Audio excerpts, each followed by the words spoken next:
Hello friends, welcome to our channel Udaan education, सपनों को सच करें। आशा करता हूं कि नंबर सिस्टम आप लोगों को समझ आ गया होगा।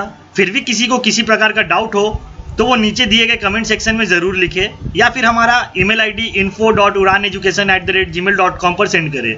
हम जल्द से जल्द आपके डाउट्स को क्लियर करने की कोशिश करेंगे।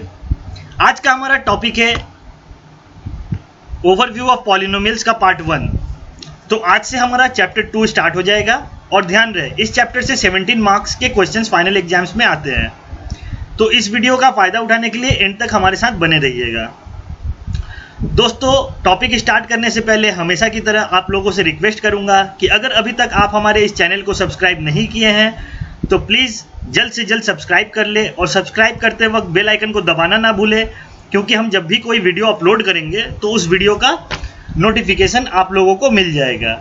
और अगर हमारी वीडियो आपको अच्छी लगती है तो प्लीज़ इसे लाइक और शेयर ज़रूर करें ताकि ज़्यादा से ज़्यादा लोग इस वीडियो का फ़ायदा उठा सकें। तो आइए टॉपिक स्टार्ट करते हैं। तो सबसे पहले पॉलिनोमियल होता क्या है? पॉलिनोमियल एक मैथमेटिकल एक्सप्रेशन है जो कि वेरिएबल और कोएफिशिएंट से मिलकर के बनता है। ठीक है, इस एक्सप्रेशन में बहुत सारे ऑपरेशन इन्वॉल्व होते हैं, जैसे कि एडिशन, सब्ट्रैक्शन, मल्टीप्लिकेशन। ठीक है, और इसका एक्सपोनेंट जो होता है वो हमेशा होल नंबर रहेगा। ठीक है, वो ना ही नेगेटिव इंटीजर रहेगा और ना ही फ्रैक्शन रहेगा। मतलब ये एग्जांपल आप जैसे देख रहे हैं ना, 4x² - 3x + 7। तो यहाँ पे देखिए ऑपरेशन में एडिशन यूज हो गया प्लस, सब्ट्रैक्शन यूज हो गया माइनस, 3 × x 4 × x², तो मल्टीप्लिकेशन भी यूज हो गया। अब देखिए ये जो एक्सपोनेंट है x का पावर 2, ठीक है, ये हमेशा होल नंबर में रहेगा।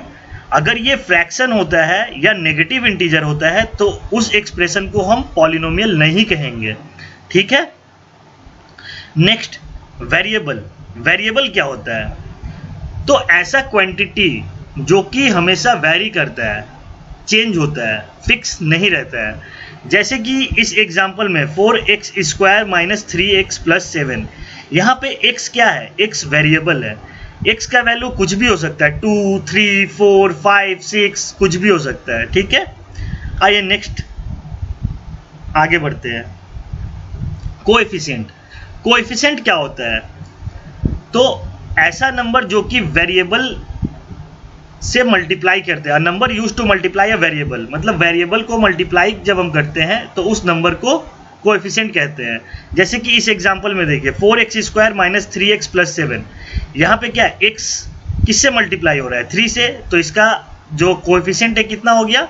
-3। ये साइन का भी ध्यान रखिएगा। ठीक है, यहाँ पे -3 हो जाएगा। जैसे देखिए यहाँ पे लिखा हुआ है 4 is coefficient of x²। x² का कोएफिशिएंट क्या है? +4 है। ठीक है, इसके सामने कुछ भी नहीं है, मतलब प्लस का साइन है, तो +4 हो गया। x⁴ 1, पावर में अगर कुछ भी नहीं है तो उसका पावर क्या हो जाएगा? 1 हो जाएगा। तो x का पावर 1, उसका कोएफिशिएंट क्या है? -3 है। ठीक है, इसी तरीके से इसके पास कुछ भी नहीं है, मतलब हम x⁴ भी तो लिख सकते हैं। x⁴ का वैल्यू कितना होता है? 1 होता है। तो 7 को अगर हम 1 से मल्टीप्लाई करेंगे तो 7 ही रहेगा। तो अगर आपसे इसी एग्जाम्पल में अगर आपसे पूछ दे कि x⁴ का कोएफिशिएंट क्या है, तो +7 हो जाएगा। ठीक है, कांस्टेंट क्या होता है? ऐसा नंबर जो कि फिक्स्ड होता है, कभी चेंज नहीं होता है। जैसे कि यहाँ पे देखिए इस एक्सप्रेशन में 4x² - 3x + 7, यहाँ पे 7 क्या है? ये एक कांस्टेंट टर्म है। ठीक है, टर्म्स क्या होता है? देखिए पॉलिनोमियल में बहुत सारे एक्सप्रेशन होते हैं। ठीक है, जैसे ये एक्सप्रेशन था 4x² - 3x + 7, यहाँ पे 3 टर्म है। ठीक है, यहाँ पे देखिए एग्जांपल में क्या दिया हुआ है? x² + 3x, तो यहाँ पे ये एक टर्म हो गया x², 3x ये एक टर्म हो गया। ठीक है, तो इसको हम पॉलिनोमियल का टर्म कहते हैं। जैसे यहाँ पे 4x² - 3x + 7, यहाँ पे ये एक टर्म हो गया 4x² - 3x, ये एक टर्म हो गया, +7 ये एक टर्म हो गया। तो इस पॉलिनोमियल में इसका कितना टर्म है? 3 टर्म है। ठीक है, और याद रखिएगा पॉलिनोमियल का जो टर्म होता है वो फाइनाइट नंबर होता है। ठीक है, मतलब वो कितना भी हो सकता है, मान लीजिए 900, 1000, 999, ठीक है, कुछ भी हो सकता है, बट इनफाइनाइट नहीं होता है, फाइनाइट नंबर रहता है। मतलब उसका नंबर जो रहता है वो फिक्स रहता है, मतलब कहीं ना कहीं जाकर के वो खत्म जरूर होगा। ठीक है, मोनोमियल किसे कहते हैं? पॉलिनोमियल जिसके पास सिर्फ और सिर्फ एक टर्म होता है उसे हम मोनोमियल कहते हैं। जैसे कि 4x², तो ये क्या हो गया, एक मोनोमियल टर्म हो गया, इसके पास सिर्फ एक ही टर्म है 4x², ठीक है। बाइनोमियल, पॉलिनोमियल एक्सप्रेशन जिसके पास सिर्फ और सिर्फ दो टर्म्स होते हैं उसे हम बाइनोमियल कहते हैं। जैसे 4x² माइनस 3x, इसके पास क्या 4x² ये एक टर्म हो गया और माइनस 3x ये एक टर्म हो गया, तो ये सिर्फ दो टर्म से जुड़ करके बना है, तो इसे हम बाइनोमियल कहेंगे। ट्राइनोमियल, पॉलिनोमियल एक्सप्रेशन जिसके पास सिर्फ और सिर्फ 3 टर्म्स होते हैं उसे हम ट्राइनोमियल कहते हैं। जैसे 4x² माइनस 3x प्लस 7, तो 4x² ये एक टर्म हो गया, माइनस 3x ये एक टर्म हो गया और प्लस 7 ये एक टर्म हो गया, ठीक है। तो ये 3 टर्म से जुड़ करके बना है, तो इसे हम ट्राइनोमियल कहेंगे। Next, polynomials in one variable, ऐसा एक्सप्रेशन पॉलिनोमियल का जिसमें सिर्फ और सिर्फ एक वेरिएबल हो उसे हम पॉलिनोमियल्स इन वन वेरिएबल कहेंगे। जैसे ये एग्जांपल में 4x², इसके पास वेरिएबल कितना है, सिर्फ x है, ये पॉलिनोमियल्स इन वन वेरिएबल हो गया। 3x, कितना वेरिएबल है, एक, सिर्फ x, तो ये भी पॉलिनोमियल्स इन वन वेरिएबल है। y³, इसके पास कितना वेरिएबल है, एक, सिर्फ y है, तो ये भी पॉलिनोमियल्स इन वन वेरिएबल हो गया। यहाँ पे भी देखिए 4x² माइनस 3x प्लस 7, ये 3 टर्म से जुड़ करके बना था, बट यहाँ पे भी वेरिएबल कितना है, सिर्फ एक ही वेरिएबल है, तो इसे हम क्या कहेंगे, पॉलिनोमियल्स इन वन वेरिएबल, ठीक है। अब देखिए पॉलिनोमियल्स इन टू वेरिएबल क्या होता है, ऐसा पॉलिनोमियल एक्सप्रेशन जो कि 2 वेरिएबल से जुड़ करके बनता है, ठीक है। जैसे सिलेंडर का वॉल्यूम का फॉर्मूला क्या होता है, πr²h, ठीक है। यहाँ पे क्या, अगर मुझे सिलेंडर का वॉल्यूम निकालना है तो उसमें मुझे उसका रेडियस पहले पता करना पड़ेगा बेस का, एंड फिर उसका हाइट भी पता करना रहेगा। तो यहाँ पे एक रेडियस वेरिएबल हो गया और एक हाइट, 2 वेरिएबल हो गया, तो इसलिए हम इसे क्या कहेंगे, पॉलिनोमियल्स इन 2 वेरिएबल। उसी तरीके से यहाँ पे भी देखिए, अगर रेक्टेंगल का मुझे पेरीमीटर निकालना है तो मुझे लेंथ भी जानना पड़ेगा और ब्रेथ भी जानना पड़ेगा। मतलब उसके पास क्या, एक लेंथ वेरिएबल हो गया और एक ब्रेथ वेरिएबल हो गया, x और y, तो इसके पास भी 2 वेरिएबल x और y, तो इसलिए हम इसको क्या बोलेंगे, पॉलिनोमियल्स इन 2 वेरिएबल। तो किसी भी एक्सप्रेशन में जब मुझे 2 वेरिएबल मिलेगा तो उसे हम पॉलिनोमियल्स इन 2 वेरिएबल कहेंगे, ठीक है।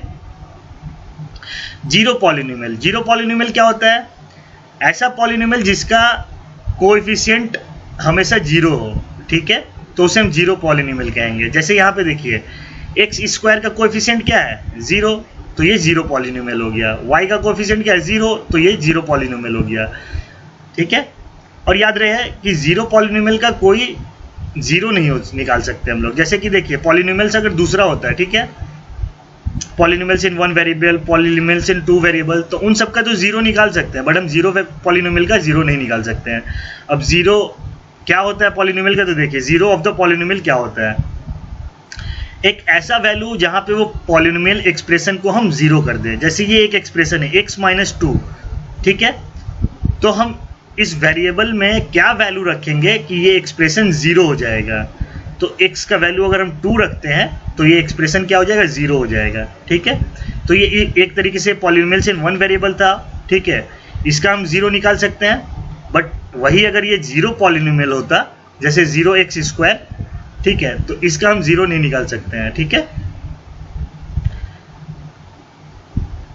और एक चीज और ध्यान रखिए कि जीरो जो है ये पॉलिनोमियल का जीरो हो भी सकता है और नहीं भी हो सकता है, ठीक है। अगर देखिए यहाँ पे अगर हम x का वैल्यू 0 रखेंगे तो इसका वैल्यू क्या आ जाएगा, -2, ठीक है। बट वही अगर यहाँ पे 2x होता है और x का वैल्यू हम 0 रखते हैं तो इसका वैल्यू क्या होता है, 0 हो जाता है ना, 2x का वैल्यू। तो इसीलिए बोल रहा हूँ कि जीरो जो है वो पॉलिनोमियल का जीरो हो भी सकता है या नहीं भी हो सकता है, ठीक है। आगे चलते हैं। Degree of polynomial, degree of polynomial क्या होता है, तो पॉलिनोमियल एक्सप्रेशन में वेरिएबल का जो हाईएस्ट पावर होता है उसे हम डिग्री ऑफ पॉलिनोमियल कहते हैं। जैसे ये एग्जांपल देखिए, 5x⁻6 -4y² -6, यहाँ पे हाईएस्ट पावर वेरिएबल का क्या है, वेरिएबल किसको कहते हैं, जैसे ये x हो गया, ये y हो गया, तो इसी को ना वेरिएबल कहेंगे। तो इसका हाईएस्ट पावर किसका है, इस वेरिएबल में 6 का हाईएस्ट पावर क्या है, 6 है, तो ये डिग्री कितना हो जाएगा इस पॉलिनोमियल का, 6 हो जाएगा, ठीक है। तो ध्यान रखिए कभी कभी एक्सप्रेशन में क्या होता है, जैसे यहाँ पे 5x⁻6 है 4y का स्क्वायर है और यहाँ पे 6 का पावर 9 लिख देते हैं हम, ठीक है। तो 9 इसका डिग्री नहीं हो जाता, क्योंकि ये याद रखिए कि वेरिएबल का पावर जो हाईएस्ट रहता है हम उसको लेते हैं, और ये क्या है, ये कांस्टेंट टर्म है। तो इसका अगर पावर ज़्यादा रहेगा तो उसको हम डिग्री ऑफ अ पॉलिनोमियल नहीं लेंगे, ठीक है। सिर्फ वेरिएबल का हाईएस्ट पावर को ही हम डिग्री ऑफ पॉलिनोमियल लेंगे। इसके बाद आता है लीनियर पॉलिनोमियल। लीनियर पॉलिनोमियल किसे कहते हैं? तो ऐसा पॉलिनोमियल जिसका डिग्री 1 होता है उसे हम लीनियर पॉलिनोमियल कहते हैं। जैसे यहाँ पे क्या है, 3x + 7। अब देखिए x के पावर में कुछ भी नहीं दिया हुआ है, मतलब इसके पावर में क्या है, 1 है, ठीक है। तो ये लीनियर पॉलिनोमियल हो जाएगा। और लीनियर पॉलिनोमियल का जीरो कितना होता है, सिर्फ और सिर्फ 1 होता है, ओनली 1 0 होता है, ठीक है। Next, quadratic polynomial. एक ऐसा पॉलिनोमियल जिसका डिग्री 2 होता है उसे हम क्वाड्रेटिक पॉलिनोमियल कहते हैं। जैसे 4y², यहाँ पे देखिए इस वेरिएबल का हाईएस्ट जो वैल्यू है पावर का वो कितना है, 2 है, तो इसको हम क्या कहेंगे, क्वाड्रेटिक पॉलिनोमियल कह सकते हैं, ठीक है। और क्वाड्रेटिक पॉलिनोमियल का मैक्सिमम कितना जीरोज निकलेगा, तो 2 जीरोज निकलेगा, ठीक है। उसके बाद आता है क्यूबिक पॉलिनोमियल। तो ऐसा पॉलिनोमियल जिसका डिग्री 3 होता है उसे हम क्यूबिक पॉलिनोमियल कहते हैं। जैसे 4x³ - 3x + 7। तो यहाँ पे एक ये वेरिएबल क्या है, x है, और इसमें जो सबसे ज़्यादा वैल्यू है पावर का वो क्या है, ये 1 और 3। तो सबसे ज़्यादा वैल्यू क्या हुआ, 3। तो ये इसको हम क्या बोलेंगे, क्यूबिक पॉलिनोमियल, क्योंकि जिसका डिग्री 3 रहेगा उसको हम क्यूबिक पॉलिनोमियल कहेंगे। और क्यूबिक पॉलिनोमियल का मैक्सिमम जीरोस कितना होता है, तो मैक्सिमम जीरोस 3 होता है, ठीक है। नेक्स्ट आगे बढ़ते हैं। तो आगे हमारा स्लाइड यहीं पे ख़त्म होता है।